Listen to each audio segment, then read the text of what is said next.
नमस्कार, जय बुंदेलखंड। मैं राजेंद्र सिंह और आप जुड़ गए हैं बुंदेली दर्पण से। मेरे साथ मौजूद है आजाद स्कूल अतिथि शिक्षक संघ, जो है जो अतिथि शिक्षकों के लिए काम करता है, उसके जिलाध्यक्ष छतरपुर जिले के राम अवतार कुशवाहा जी। कुशवाहा जी से रूबरू होते हैं और सीधे जानते हैं कि अतिथि शिक्षक संघ जो इनका है वो लड़ाई लड़ रहा है अतिथि शिक्षकों के लिए। अब तक की लड़ाई में क्या हासिल हुआ और क्या वो अहम मांग है जो आप सरकार से चाहते हैं। जी, सबसे पहले तो सर बुंदेली दर्पण को बहुत बहुत शुभकामनाएं। और जब भी अन्याय अत्याचार की बात आती है तो निश्चित रूप से आप ये जो चौथे स्तंभ की तरह आप आवाज़ को बुलंद करते हैं। बहुत ढेर सारी शुभकामनाएं आपको सर। धन्यवाद। और मैं बता दूं आपको कि हम अतिथि शिक्षक बहुत लगभग 15-16 वर्षों से बेहद परेशान हैं। बहुत कम मानदेय में हम लोगों ने काम किया है। जब ऑनलाइन पैसा नहीं मिलता था, नगद कैश दिया जाता था 2500, 2000, 3500, इस तरह से काम करते करते आज 2025 चल रही है, तो काफ़ी अंतराल है। ये जो अतिथि शिक्षकों की शुरुआत हमारे भाजपा सरकार की देन है। इन्होंने ये छोटा सा पौधा लगाया था, आज वो बट वृक्ष की तरह बड़ा हो गया है। और आपने शायद ये भी देखा होगा कि हम अतिथि शिक्षकों की अतिथि शिक्षक पंचायत 2 सितंबर 2023 को बुलाई गई थी, जिसमें श्री शिवराज सिंह चौहान जी ने हम अतिथि शिक्षकों के भविष्य को सुरक्षित करने के लिए बहुत सारी घोषणाएं की थी। उन घोषणाओं में था डबल मानदेय और पात्रता वो विभागीय परीक्षा, ढेर सारी ऐसी शुभकामनाएं सौगातें दी थी, जिसको सुनकर के हम मध्य प्रदेश के अतिथि शिक्षक बहुत खुश हुए थे, प्रसन्न हुए थे।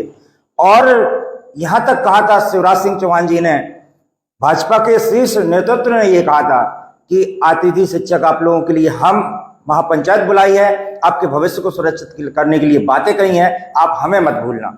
हम लोगों ने जी जान लगा करके, आप देखो छतरपुर जिले में 6 सीटों में 5 सीटों पर भाजपा के विधायक हैं। इसका कारण यह है कि हम लोगों ने जी जान लगा करके एक लालसा बस कि हम लोगों का भविष्य सुरक्षित होगा, तो भाजपा के पक्ष में वोटिंग की। भाजपा की सरकार बनाने में हम लोगों ने अहम भूमिका निभाई। इतना सब होने के बाद आज भी हम जहां के तहां हैं। सिंधिया की बात देखिए आप, सिंधिया जी ने यह कहा था हम आपकी ढाल और तलवार बनेंगे। ढाल तलवार की तो बात छोड़ो, वो मंत्री बन गए केंद्र में। हम जहां के तहां अतिथि शिक्षक हैं। हमारी पीड़ा बहुत दयनीय है। अब आप ये मानिए जुलाई अगस्त हो गया पूरा, 2 माह से वेतन नहीं मिला। कोई वेतन का चर्चा ही नहीं है कि वेतन देना चाहिए। हम 50-50 किलोमीटर दूर जाते हैं अतिथि शिक्षक, घर का पेट्रोल फूंकते हैं, कहाँ से पैसा, कैसे घर चलाते हैं सर, हम लोगों से पूछिए, हमारी आत्माओं से पूछिए, कितने बेहद परेशान हैं हम लोग।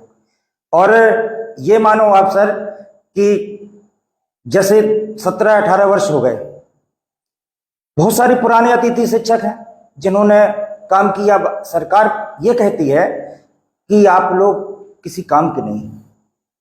यदि मध्य प्रदेश के अतिथि शिक्षक 15 वर्षों तक काम किया है और 15 वर्षों में मध्य प्रदेश के बच्चों को भविष्य पढ़ाया है, यदि सही नहीं है, 2 चीजें हैं, यदि सही नहीं है तो आपने मध्य प्रदेश के बच्चों का भविष्य खराब कर दिया, और यदि सही है तो उनकी बात क्यों नहीं सुनी जा रही। हम और भी बातें आई, उन्होंने कहा कि वित्त विभाग पर प्रभाव पड़ेगा। हम ये वचन देते हैं पूरे मध्य प्रदेश के अतिथि शिक्षकों की ओर से कि जितनी वेतन आप दे रहे उतनी वेतन में ही हमसे अनुबंध करवा लीजिए। हम वेतन वृद्धि की मांग नहीं करेंगे और आपका सहयोग करेंगे। आपको वेतन की दिक्कत है, इतनी वेतन में ही काम करेंगे, लेकिन हमारे पद का अस्तित्व हो जाए। हमें ये पता नहीं होता है कि कल हम अतिथि शिक्षक रहेंगे कि नहीं रहेंगे। आज हम स्कूल जा रहे हैं, कल पढ़ाने को मिलेगा कि नहीं मिलेगा। क्यों?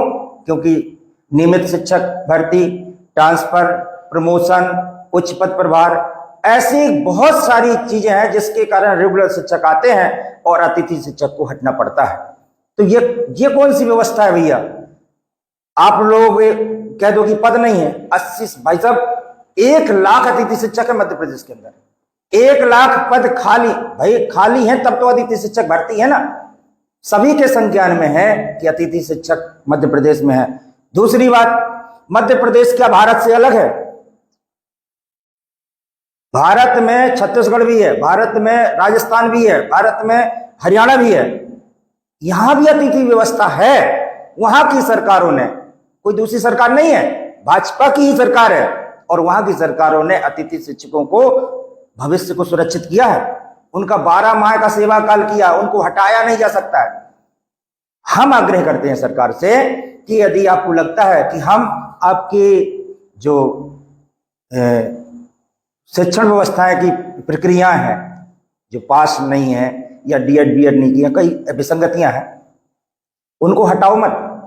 जो आपके उस दायरे में आता हो उनको आप रेगुलर कर दो, और जो दायरे में ना आता हो उनको उसी वेतन पर रख दो। क्या दिक्कत है इसमें? तो कोई प्रॉब्लम है वाली बात नहीं।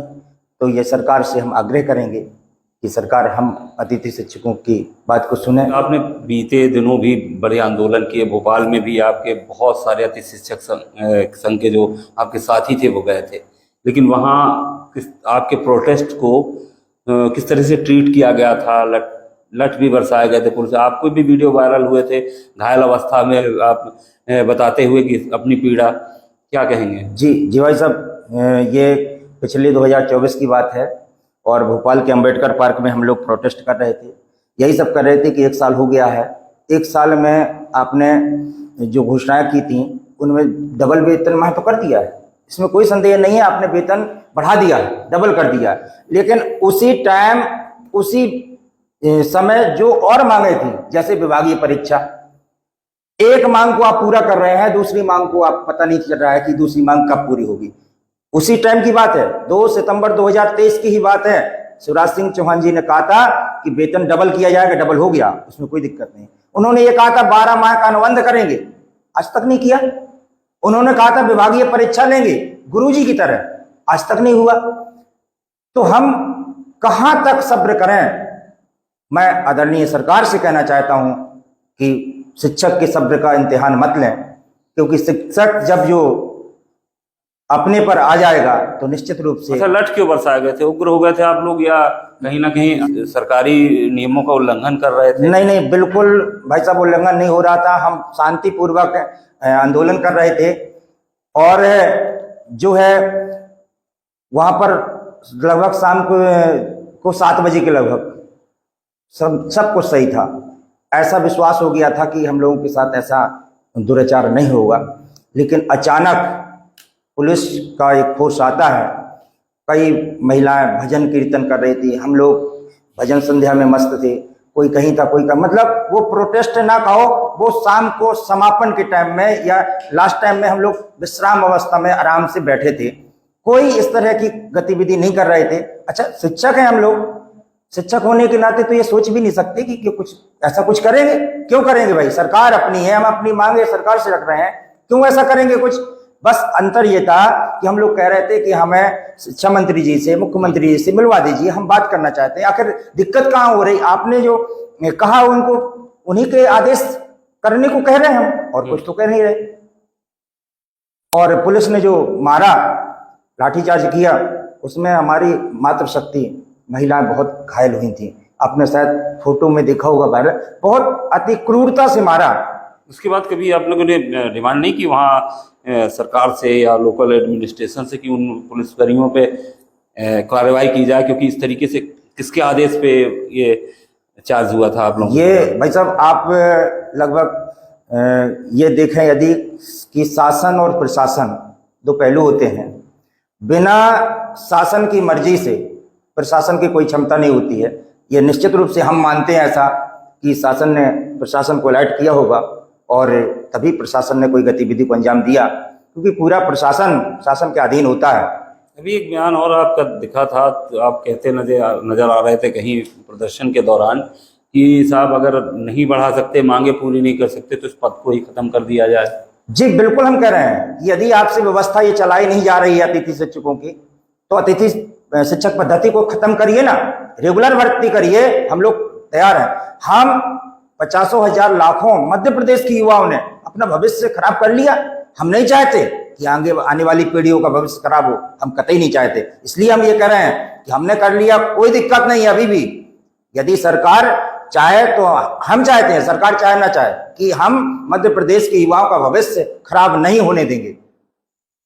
क्या रणनीति है आगे की, एक जिला अध्यक्ष होने के नाते और आपका जो पूरा संघ मध्य प्रदेश में है, आगे की क्या रणनीति सोच रखी है? क्योंकि सरकार ने जो करना था वो अब तक किया, जो आपकी डिमांड्स रह गई हैं उसके लिए क्या आगे क्या प्रोटेस्ट करने वाले हैं आप? जी भाई साहब, अब तो ये आने वाला लगभग अगस्त चल रहा है, 5 सितंबर को शिक्षक दिवस के दिन हम भोपाल की धरती पर हजारों की संख्या में पहुंचने वाले हैं और गुरु दक्षिणा के रूप में या तो हम अपने आदेश लेंगे और यदि आदेश नहीं मिलते हैं तो हमारी प्रदेश कार्यकारिणी टीम जिस तरह का आह्वान करेगी उस तरह हम मध्य प्रदेश के एक अतिथि शिक्षक उस ओर काम करेंगे।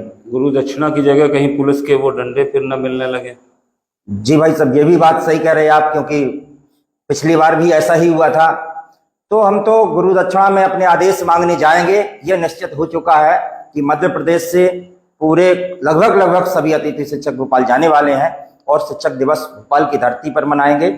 और यहाँ तक कि हमने शिक्षा मंत्री जी को और जो भाजपा का शीर्ष नेतृत्व है उनके लिए हमने आमंत्रण पत्र भी भिजवाया भाई साहब कि आप लोग आइए, हम लोगों की व्यथा पीड़ा को, हमारे दर्द को समझिए और हमारे क्या लगता है सुनेंगे आके? क्योंकि महापंचायत में तो शिवराज सिंह जी जब चुनाव लड़ रहे थे तो सीधे आपको बुलाया गया था। जी, आप क्या लगता है कि अब जो सत्तासीन नेता हैं आपके मिनिस्टर्स हैं वो सुनेंगे आपको आके? भाई साहब, विश्वास तो अभी भी है कि सरकार सुनेगी, लेकिन और प्रयास करने में हमें कोई दिक्कत नहीं है।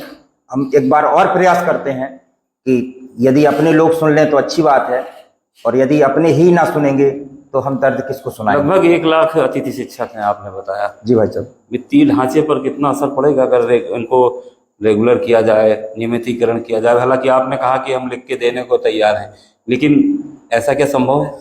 जी भाई साहब, बिल्कुल संभव है। वित्त विभाग पर कोई असर नहीं पड़ेगा और ना ऐसा हम होने देंगे, ना हम चाहते हैं ऐसा कि कल को आप लोग कोर्ट में खड़े हो जाओ। नहीं, बिल्कुल नहीं होंगे। हम बॉन्ड भरने को तैयार हैं। बॉन्ड में हमसे लिखवा लिया जाए, मध्य प्रदेश के प्रत्येक अतिथि शिक्षक लिख देगा कि हम इतने ही वेतन में तब तक काम करेंगे जब तक आपकी वित्तीय व्यवस्था अच्छी नहीं हो जाती है, तब तक हम इसी वेतन पर काम करेंगे। ये हम विश्वास दिलाते हैं प्रत्येक मध्य प्रदेश के अतिथि शिक्षक की ओर से।